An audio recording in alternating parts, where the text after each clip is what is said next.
Hello बच्चों। तो आज की वीडियो मेरे उन बच्चों के लिए है जिन्होंने आशुलिपि सीखना अभी अभी प्रारंभ किया है और वर्णमाला और व्यंजनों को मिलाने में ही उनको लग रहा है कि मैं इस लिपि को या इस प्रणाली को मैं कैसे सीख पाऊंगा, मेरी इसमें गति आएगी कि नहीं, मुझे कुछ भी याद रहेगा कि नहीं। तो उनकी इस परेशानी को दूर करने के लिए ही मैं ये वीडियो लेकर आई हूँ।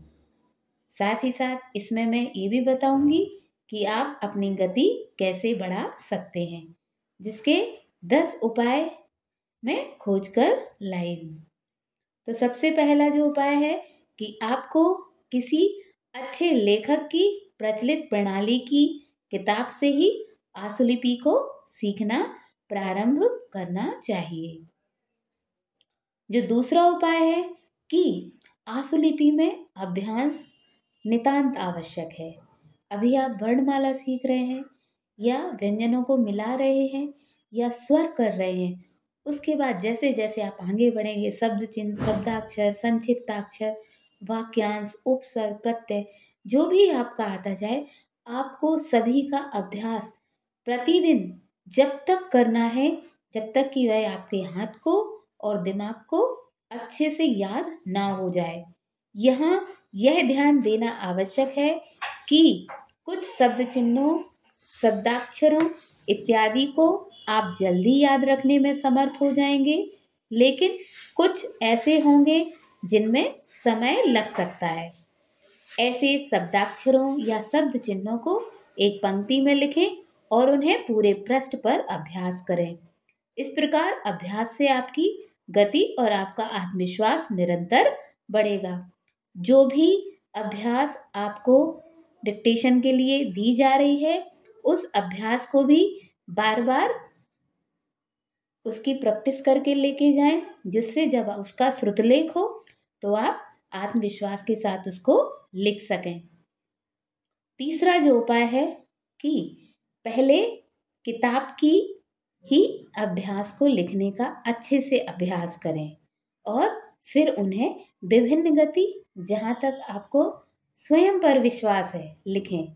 अधिक गति या 70-80 शब्द प्रति मिनट की गति तुरंत ही प्राप्त नहीं कर पाएंगे। जिस गति तक आप आराम से लिख लें, शुरू में 50-60 की गति पर ही या 40-30, जिसमें भी आप कंफर्टेबल हों, उसी गति पर लिखें, जिससे कि आपकी व्यंजन रेखाएं ना बिगड़े और आप आसानी से श्रुतलेख का प्रतिलेखन भी कर लें। एक बात और ध्यान रखने वाली है कि अच्छे भाषा ज्ञान और सामान्य ज्ञान से आशुलेखक अच्छा लेखक तथा प्रतिलेखक बन सकता है।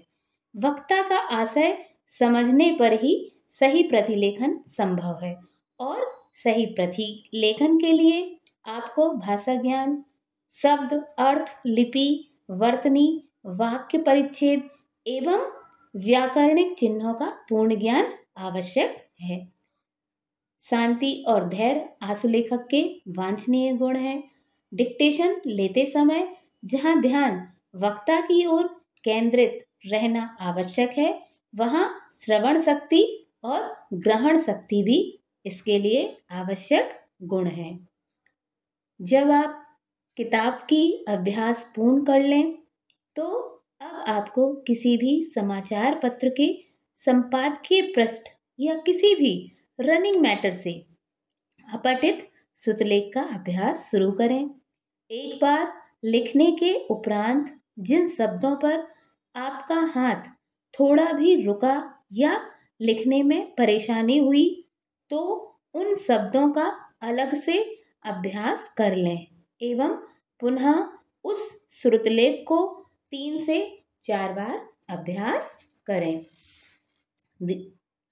5वां जो उपाय है कि धीरे धीरे स्वयं से अपने आप नए नए शब्दों को बनाने का अभ्यास करें और इसके लिए अपनी एक अलग डायरी या कॉपी तैयार करें, जिसे आप अपना शब्दकोश कह सकते हो।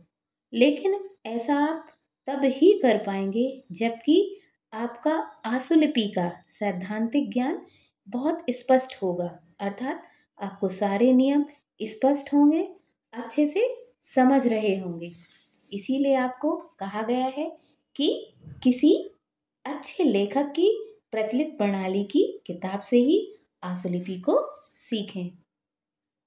जो अगला उपाय है कि आपको कापी पर बनी लाइनों का पूरा उपयोग करना चाहिए।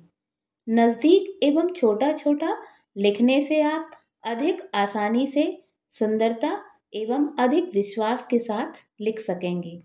अगर अब आपकी गति 40-50 या 50-60 शब्द प्रति मिनट या आपकी पुस्तक की 50 अभ्यास तक का पूरी तरह से अभ्यास हो गया है, तो अब आप अपनी आशुलिपि की कापी के पृष्ठ को 2 बराबर भागों में बांट सकते हैं। इस प्रकार करने से आपको अपनी गति में वृद्धि भी महसूस होगी, क्योंकि आपकी व्यंजन रेखाएं अपेक्षाकृत छोटी एवं स्पष्ट बनने लगेंगी। सुविधानुसार बाद में आप पृष्ठ को 3 बराबर भागों में भी बांट सकते हैं। 7वां जो उपाय है कि आशुलिपि में पन्ने पलटना भी एक कला है, क्योंकि इस कला से भी आप श्रुतलेख लिखते समय अपना समय बचा सकते हैं और शब्दों को छूटने से भी बच सकते हैं। प्रायः देखा गया है कि बहुत से आशुलिपिक पन्ना पलटने में उलझ जाते हैं। सर्वोत्तम उपाय यही है कि आप बाएं हाथ की तरफ से पेज के अंत में पेज को थोड़ा सा मोड़ देना चाहिए, जिससे जैसे ही पृष्ठ समाप्त होगा आप आसानी से पृष्ठ पलट पाएंगे एवं एक साथ 2 पृष्ठ भी पलटे नहीं जाएंगे। जो अगला उपाय है कि पत्र लेखन आशुलिपिक का मुख्य कार्य है, अतः पत्र लेखन की विधि, प्रारूप आदि का पूरी तरह से अभ्यास करें, क्योंकि आप किसी के भी आशुलिपिक बने, चाहे आप पीए बने, रिपोर्टर बने, आरओ एआरओ की पोस्ट पर जाएं, समीक्षा अधिकारी जो होता है, तो आपको वहाँ पत्र की ड्राफ्टिंग करनी ही पड़ेगी। तो आपको अगर इसका ज्ञान होगा तो आपका जो आत्मविश्वास है वो देखने लायक ही होगा। जो अगला उपाय है कि गति पर लिखने में बहुधा स्वरों को लगाना संभव नहीं होता, अतः शुद्ध लिखने के लिए स्वरों का प्रयोग जहाँ अनिवार्य है अवश्य किया जाना चाहिए। वाक्यांशों का प्रयोग भी उनकी आवश्यकता के अनुसार करें, अनावश्यक वाक्यांश ना बनाएं, क्योंकि हमारा उद्देश्य सिर्फ शीघ्र गति से लिखना ही नहीं बल्कि शुद्ध प्रतिलेखन करना भी है। पहले 3 मिनट 4 मिनट तक के अभ्यास गति से लिखें और धीरे धीरे अपनी गति के साथ समय भी बढ़ाते चले जाएं और 5 मिनट से लेकर 10 मिनट तक लिखें, क्योंकि स्टेट गवर्नमेंट में 5 मिनट का डिक्टेशन होता है और जहाँ तक है सेंट्रल गवर्नमेंट में जाएंगे आप, एसएससी में जाएंगे, वहाँ आपको 10 मिनट का श्रुतलेख लिखने को मिलेगा। तो आपका समय पे कमांड होना चाहिए, आप 10 से 12-15 मिनट तक कंटिन्यू लिखने के में सक्षम होंगे, तो आप अच्छे से फिर उसको लिख भी पाएंगे और प्रतिलेखन भी कर पाएंगे। प्रायः हर एक विषय पर श्रुतलेख लिखने का अभ्यास करें, इससे आपको अनेक विषयों के ज्ञान के साथ साथ नए नए शब्द बनाने का भी अवसर मिलेगा और जितने भी नए नए शब्द आपके हाथ से गुजरते जाएंगे आपका आत्मविश्वास उतना ही बढ़ता जाएगा। जो मेरा ये आपके लिए अंतिम उपाय है कि अब आपको अपठित श्रुतलेख भिन्न भिन्न गति पर लिखना चाहिए एवं अगर डिक्टेशन लिखते समय कुछ अंश छूट जाएं तो घबराएं नहीं, उसे छोड़कर वक्ता द्वारा बोले जा रहे आगे के अंशों पर ध्यान केंद्रित करें। मानसिक तनाव या खिंचाव की स्थिति में ना रहें, गंभीरता से सोचें और आत्मविश्वास रखें तो आपकी सफलता निश्चित ही है।